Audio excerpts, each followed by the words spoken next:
one, book right turn, that's at Fisherman's, come down Black Sands Hill.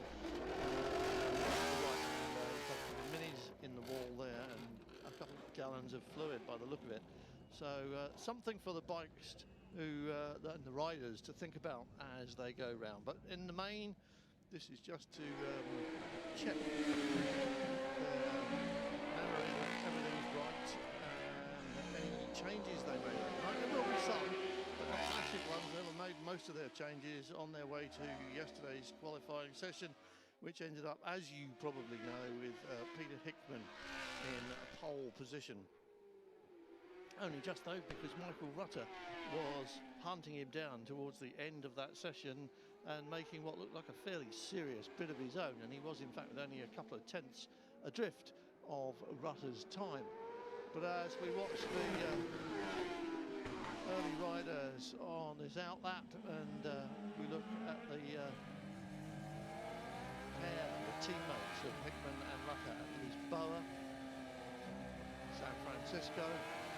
Interestingly, if you do what the timekeepers can do and add up all their best sectors, there was a lot of traffic on the circuit in both the qualifying sessions yesterday, and that meant that it was very hard to get an ideal lap. It's very hard to be fast in every single sector, so it was very hard to find a track where every sector was empty. So an ideal lap would be their fastest sector times all put together, which wouldn't necessarily happen in the same lap during the session, and didn't. So Peter Hickman, although his qualifying time was 2:25.1, his best lap time made up of his fastest four sectors is actually 2:24.9. Not terrifically different, but it is better. Rutter 2:26.8, 2:26.7. You see, they're just a little bit different. And Michael Rutter was one who got held up by a yellow flag during one of his fast laps yesterday, and there's no way around that. You put your qualifying tyre on, you put your race pace on, you have to do your very, very best, and then something happens out on track and you don't get the lap time that you want.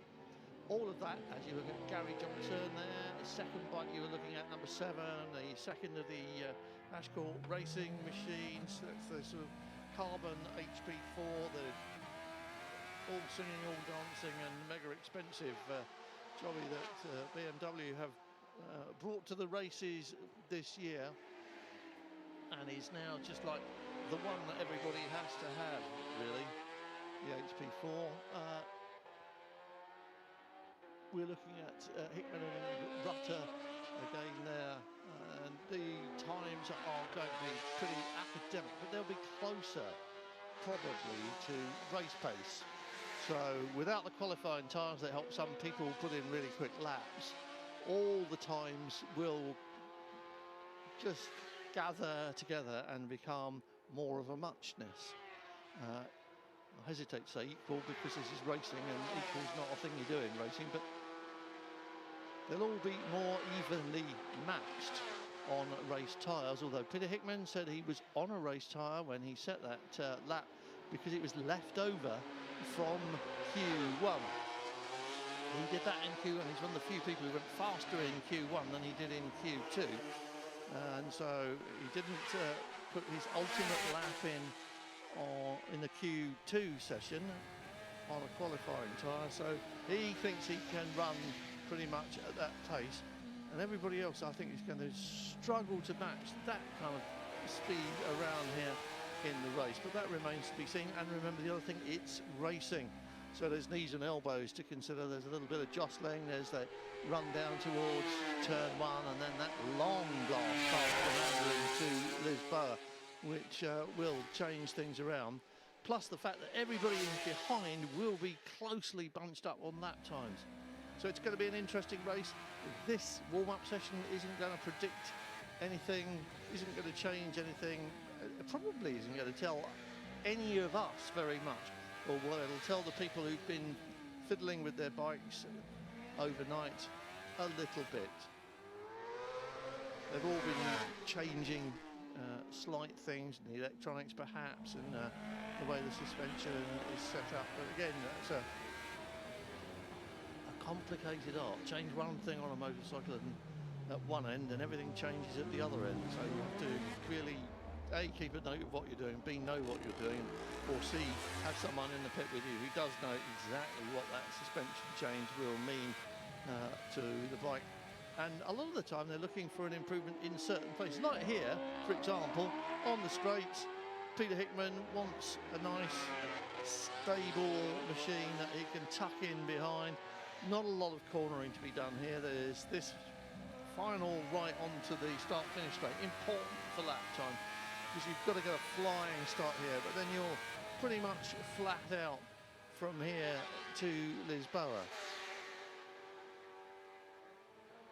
Head down behind the bubble, looking for a right turn at Mandarin. Michael Rutter behind him. Hickman purple is the quickest man on track, 2:27.4. This is sort of race pace time. Michael Rutter behind him, very much slower, and I say very much, 2:31. That's 4 seconds, but it's in a race around here, 4 seconds is not a lifetime, but it's close to one. So Hickman setting the pace. Rutter, Erno Costamo, the Finnish rider, is currently third on our warm-up leaderboard this morning, ahead of Hutchie and then Brian McCormack, who we saw go out earlier on. Derek Shields is out. It's all going to change as people like Dave Johnson come out and start putting in their quick laps. 2:31 for him now to go second fastest, but as we say, academic at this point in time, since it is already established that the grid positions are what they are. But and David Todd, that's nice to see that. He jumps up into second place for the time being on the leaderboard. That might be more indicative of his race pace against other people's race pace, but it is all going to be very different, as we say. No sign of John McGuinness at the moment on our leaderboard, who was just outside the podium. So it's Hickman, Rutter and Johnson yesterday on the podium. John McGuinness narrowly missed out of that. He was swapping third place with his Australian teammates yesterday. I'm sure Paul Bird was delighted, but I'm equally sure he was holding his breath a bit. But John McGuinness obviously likes that Ducati. Dave Johnson had never seen it until he got here Thursday, never ridden any kind of Ducati, and mind that one. So it's understandably getting faster every time he gets on it. And the same is true, or similar is true for John McGuinness. He hadn't seen his bike either until Thursday morning, so they're both getting used to the machine. And because they're so well set, these are the bikes that Paul Bird won the British Championship on. Because they're so well set up, they've more or less left them alone and concentrated on getting to know them and getting to know them around this circuit. And that's probably where the biggest improvements are coming from. Once they start thinking they've reached the extent of the machine's capabilities and they start fiddling with setup, the increments will become smaller, so you make bigger jumps by sticking with it and learning all about it and learning how it rides around this circuit. And it does ride very nicely, obviously. Hickey's still top of our timesheet, 2:26.0, and Rutter 2:27 on the pace. John McGuinness has arrived at 2:29. Davey Todd 2:29, Ian Hutchinson 2:29, and Gary Johnson 2:30. Horst Seiger 2:30. And we are expecting the same people to be running at about the same pace compared to each other, so to be in a similar sort of position on this warm-up leaderboard at the end of our 20 minutes, and half of that's already gone, so nobody's coming in very much. As you can see, there's nobody in pit lane at the moment. They're all out banging in the laps because that's exactly what you need to do.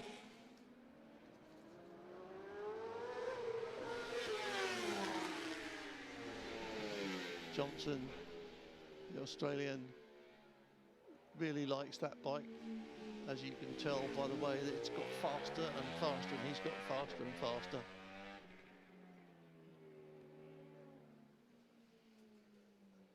You can see a leaderboard down the left-hand side of the screen, but it isn't going to change a single thing. And although Peter Hickman's just done purple 1 and 2 and steady in sector 3, it's more of a psychological time. It's more of a marker that says, yep, I'm still absolutely bang on the same pace I was yesterday, and I could do this stuff all day long if I want to. And Peter Hickman pretty much can. It must be quite frustrating if you're Dave Johnson. You've got a bike you think might be able to take the fight to Peter Hickman, but every time that Peter Hickman gets threatened by a fast rider, a fast time or a fast bike, he manages to find something else that he hadn't been using up until now, and all of a sudden he starts going even faster, and that's why you see him come away from races with the win, the fastest lap, the lap record, whatever you like. He's pretty much been setting it alight wherever he goes this summer. Hard man to beat at the best of times. John McGuinness looking over his shoulder to see what's going on behind him. That's Erno Costomo. That's the Finnish rider we were talking about just now, who has dropped down. He's in 6th place, but he's a newcomer to Macau. Not a newcomer, but he's only been here a couple of times, and he's only really been in road racing for a couple of years. I think he's hoping to get a tow round from John. Just looking to see if he's going to hold up anybody faster by being behind John, but I don't think he is. But he's learning really, really quickly, and as you can tell by his times and performance here,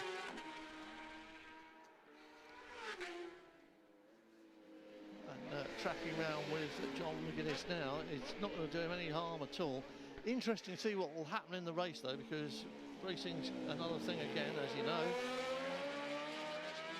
So will he manage just to stay with them, and that's not what David Johnson wanted up the escape road at Lisboa. It's a nice big fat escape road this year, so everybody's been up there. No shame attaches to this one, because you really need to know where that breaking point actually is, and so everyone has been up there at some point, I think, or if not, then nearly everyone has been up there. So just something that you've got to do. John McGuinness and Costomo still together. John not on a particularly quick lap now. He doesn't mind showing him around, but he's not going to show him everything.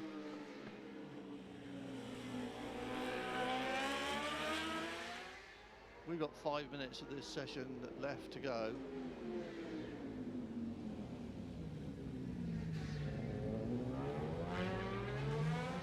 And we've got a leaderboard that pretty much backs up everything that happened yesterday. The exception to that rule is Davey Todd, who's been getting quicker in every session, really, on that Penn's BMW. It might not... Hickman... We saw them do that a couple of times yesterday, Peter Hickman, a little bit of a foot down into Lisboa. I'm not sure if it's a good plan or not. Now getting the signal to go through. Never quite sure about the Rossi foot down approach to cornering. Michael Dunlop's tried it as well, hasn't he, in road racing, and it just looks like you're having a problem or you're not on the bike properly.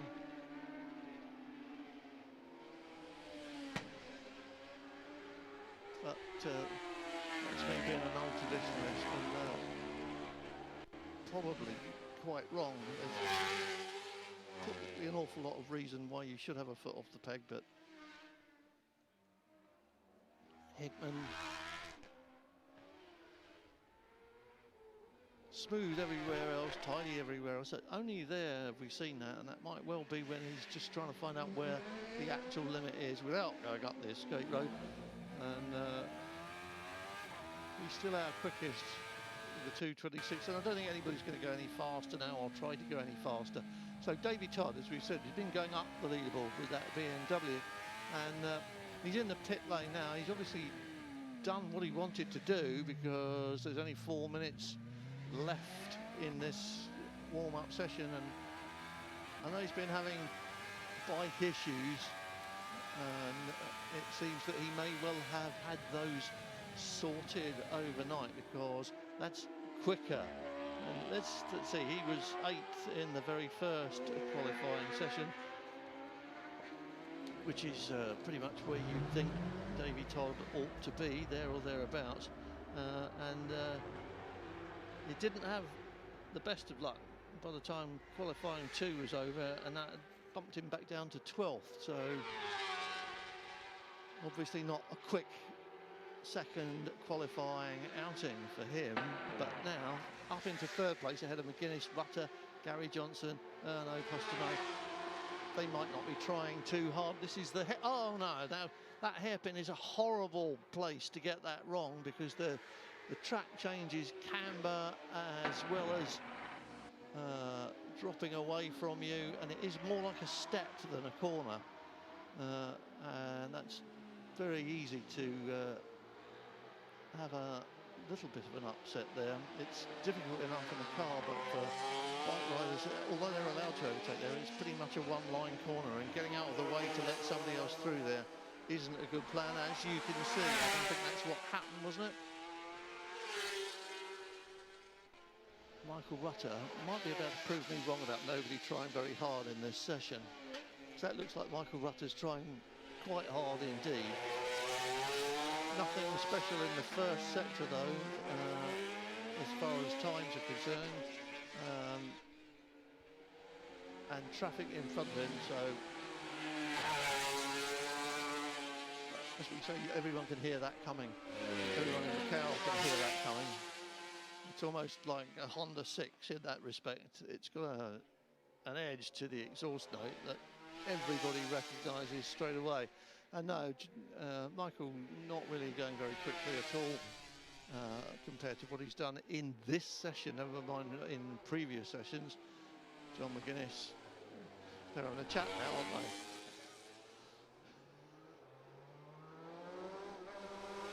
One and a half minutes remaining on the clock. Michael Rutter might get another lap out of this if he wants one. And he did look as if he wanted one, didn't he? He did look as if that would be quite nice. He did look as if he was bedding in at his race pace.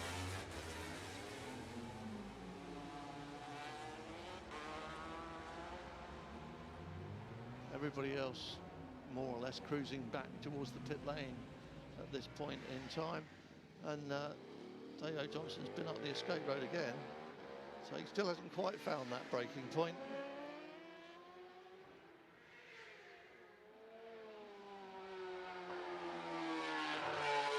Now Rutter on to what will be his last lap, I think, 40 seconds. The checkered flag's going to come out shortly, but he might get the racetrack to himself. And if he does, that's what he needs to find out what that bike's going to do in the race. Concentrate on riding the circuit, hitting your braking markers and your turning points, your peeling, and he's gone up the escape road. That didn't work out either, did it? So there you see, plenty of room, get it turned. Oh, he's into the barrier just gently, so. Well, checkered flag's out. As we say, everybody's done that, and if they haven't, they're going to. It's been reprofiled and made it a much more user-friendly experience going up there. So it's less of an issue in practice anyway and qualifying to take a trip up the escape road. Peter Hickman's just done a purple sector 2, but he's probably not going to do a purple sector 3, is he? We'll see. But I don't believe that this is the lap time that he wanted. There's nothing you can do, is there? There's nowhere. You're behind someone who can't get out of the way even if they wanted to, because there's just no out of the way to be. So, and we know here that going wide at the hairpin can cause an issue. It worked that time, but it won't have helped Peter Hickman.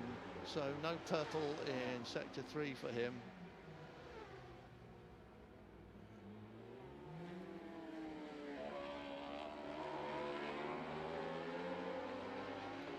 And that's just about the end of that.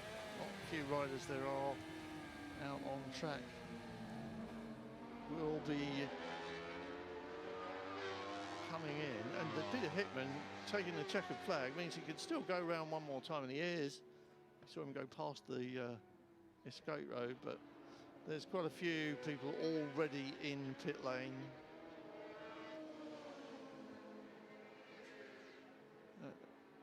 A little bit of the wheel stand there, saying this is not the lap to make a difference, but none of it will now.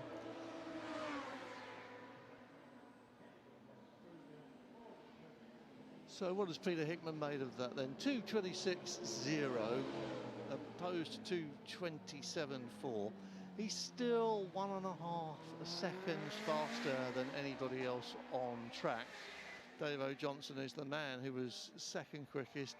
Davey Todd remains third quickest. John McGuinness, Michael Rutter, Horst Seiger 6th, Gary Johnson 7th, Erno Costomo 8th, Hutchie 9th, Lee Johnston in 10th place, Phil Crow, Didier Grams, Miko Sweeney, we should be saying, that's his preferred form of address, and Brian McCormick was the top 14. Then it's Derek Shields, Marek Sveni, Craig Neve, Rob Hodgson, Andre Pires, Paul Jordan 20th, Steve Hennigan, Sam West, Dan Kruger, Davey Morgan, Dom Herbertson 25th, Xavier Denis and Raul Torres. And most of that sort of 15 to 27 is, Gary Johnson's got an issue there. Most of them are already in pit lane, so it's a very quiet racetrack, and not sure what that was about. For Gary Johnson, he's obviously got a little bit of an issue, and he might well need a ride back. But plenty of time, because our next appearance is at the 53rd Motorcycle Grand Prix here at Macau. Is the next time these boys will be back out on track at 5 to 4 local time. So that's about 5 to 8 in the morning European time. So as you heard, as you saw, pretty much as you were in terms of times, with the exception of a nice lap from Davey Todd to be third quickest. Let's have a look. He was 2:27 was that time for him, and to be 8th on the grid yesterday, he did I'm looking at the wrong qualifying, bear with me, but I don't think it's tremendously quicker. I think a lot of people have put their qualifying tyres away, and so this session is overall comparatively slower. He is quicker by quite a useful bit actually, 2:30, and all of a sudden he's on 2:27. Well, that is a big jump, isn't it? Isn't that a big jump for Davey Todd? 2:29.3 he ran in this qualifying 2, so still a big jump. So yes, he's definitely found something, hasn't he, overnight, and that could well change the makeup of the grid, which has been printed. I like to see the grids printed after warm-up's complete, because that's just the old traditional thing.